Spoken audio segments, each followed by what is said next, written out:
I'm glad you commented this because actually this brings up an important point that I want to make.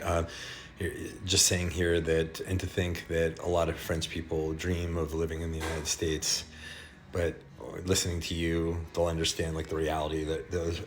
So I want to say this because I am not here to discourage any French person or otherwise from any other country from living in the United States, because there is a lot of good, as I've talked about.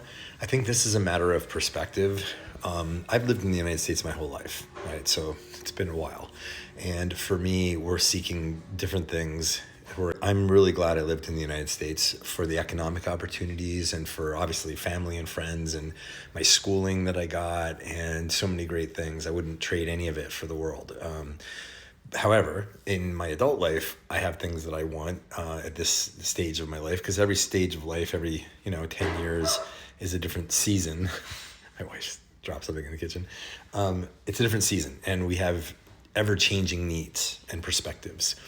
So, for like, I'm looking at what's her name, Frenchie Lowe, right? I can't remember her first name, but she's great. She's a great French content creator that just moved and got married to her husband in Florida, I believe they are, and she's awesome, and she's loving it, and she's celebrating being there, and I love watching that. And I don't judge her or anything. Like, I think that's cool that because she's changing her perspective from everything she's been used to her whole life over to the differences in the United States, and just sometimes just the changes. I remember my French wife that I had when I was like very young, about her age actually. I was married to a French woman, and mostly to like keep her in the country. We were in love, but it was like we were young and dumb and like didn't want to say goodbye, and so we ran out of visas and we said, let's get married.